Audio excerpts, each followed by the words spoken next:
Hello అందరికీ నమస్తే.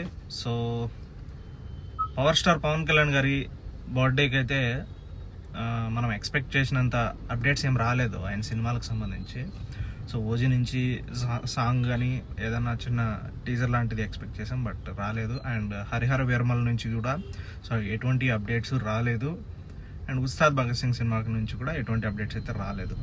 But ఇప్పుడు ఏంటంటే హరిహర వీరమలకు సినిమాకి సంబంధించి ఈరోజు morning so mega Surya productions వాళ్ళు ఒక అప్డేట్ అయితే ఇవ్వడం అయితే జరిగింది. So Harihara Veeramallu cinema release డేట్ని అయితే వాళ్ళు ఫిక్స్ చేశారు, అనౌన్స్మెంట్ అయితే చేశారనమాట ఈరోజు.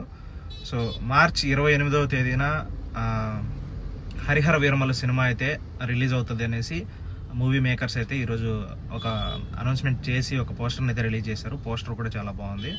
అండ్ పవన్ కళ్యాణ్ గారు ఈరోజు హరిహర వీరమల్లు సినిమా షూటింగ్లో కూడా పాల్గొంటారంట. సినిమా షూటింగ్ షెడ్యూల్ కూడా ప్లాన్ చేశారు ఆల్రెడీ. పవన్ కళ్యాణ్ గారు కూడా షూటింగ్లో పాల్గొనబోతున్నారు. అండ్ సినిమా షూటింగ్ అయితే స్టార్ట్ అయిపోతుంది. అండ్ తొందరగా ఆల్మోస్ట్ ఇప్పుడు 60% ఏమో కంప్లీట్ అయిపోయింది సినిమా. అండ్ ఇంకా మిగతా రిమైనింగ్ బ్యాలెన్స్ని షూట్ని కంప్లీట్ చేసి సినిమాని అయితే మార్చి 28వ తేదీని రిలీజ్ చేయడానికి మూవీ మేకర్స్ అయితే ప్లాన్ చేశారు. ఈరోజు రిలీజ్ డేట్ని అయితే అనౌన్స్ చేయడం అయితే జరిగింది. సో మీరు ఎంత ఈగల్గా వెయిట్ చేస్తున్నారు ఈ మూవీ కోసం అనేది కింద కామెంట్ సెక్షన్లో కామెంట్ చేయండి. పోస్టర్ ఎలాగుందనేది కూడా కింద కామెంట్ సెక్షన్లో కామెంట్ చేయండి. అలాగే మన ఛానల్ని సబ్స్క్రైబ్ చేయండి.